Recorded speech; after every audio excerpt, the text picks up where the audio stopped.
بسم اللہ الرحمن الرحیم۔ السلام علیکم۔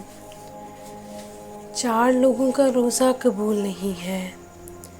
رمضان المبارک وہ ماہ مبارک ہے جس میں نفل عبادات کا ثواب فرض کے برابر اور فرض کا ثواب 70 گنا زیادہ عطا کیا جاتا ہے۔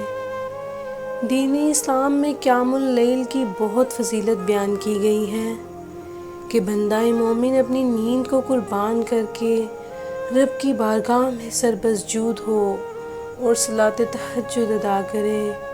اسی قیام اللیل کی ایک صورت نماز تراویح ہے جو کہ احادیث اور صحابہ کرام کے عمل اجماع امت سے ثابت ہے کہ مسلمان رمضان میں پورا مہینہ نماز عشاء کے بعد 20 رکعت نماز تراویح ادا کر کے قیام اللیل کی فہرست میں اپنا نام درج کرواتے ہیں۔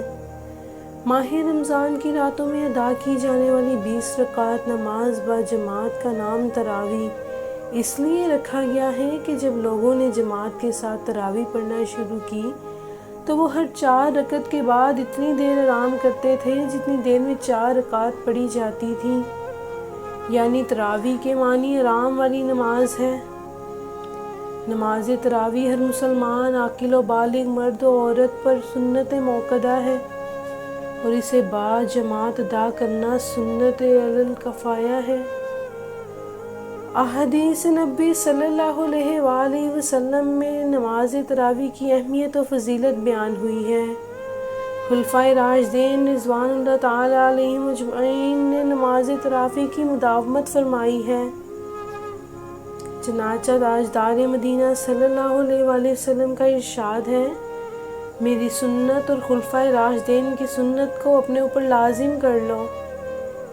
حضرت ابو ہریرہ سے روایت ہے کہ رسول اللہ صلی اللہ علیہ وآلہ وسلم نے ارشاد فرمایا، جو شخص رمضان کی راتوں میں ایمان کے ساتھ اور ثواب کی نیت سے عبادت کے لیے کھڑا ہوا، اس کے پچھلے تمام گناہ معاف ہو جاتے ہیں۔ بخاری و مسلم۔ ثواب کی امید رکھنے کا مطلب یہ ہے کہ شہرت اور دکھاوے کے لیے نہیں بلکہ خالص اللہ تعالیٰ کی رضا حاصل کرنے کے لیے عبادت کی جائے۔ رمضان نزول قرآن کا مہینہ ہے، اسی لیے ترتیب کے ساتھ نماز تراویح میں امت مسلمہ قرآن کی سماعت کرتی ہے۔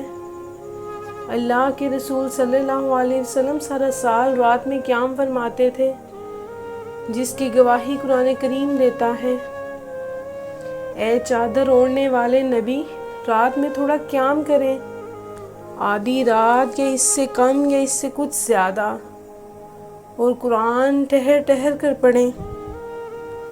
حضرت امام علی نے فرمایا کہ ان 4 افراد کا روزہ قبول نہیں ہے۔ پہلا نمبر وہ عورت جو اپنے شوہر کی اطاعت نہ کرے، بس جب تک وہ توبہ نہ کرے تب تک اس کا روزہ قبول نہیں ہے۔ دوسرا نمبر وہ فرزند جس نے والدین کی نافرمانی کی ہے، جب وہ والدین کی اطاعت نہ کرے تب تک اس کا روزہ قبول نہیں ہے۔ تیسرا نمبر وہ غلام جو فرار ہو گیا، جب تک وہ واپس نہ آئے اس کا روزہ قبول نہیں۔ چوتھا نمبر وہ شخص جو امام کی نافرمانی کرے، اس کا روزہ قبول نہیں۔ اسی لیے اگر آپ کے اندر یہ گناہ پائے جاتے ہیں تو آپ ان گناہوں سے توبہ کر لیں تاکہ اس مہینے میں مغفرت پا سکیں۔ اپنا تبصرہ کمنٹ میں ضرور بتائیے گا۔ چینل کو لائک اور سبسکرائب ضرور کیجیے گا تاکہ مزید اچھی ویڈیوز معلومات آپ تک بآسانی پہنچ سکیں۔ جزاک اللہ۔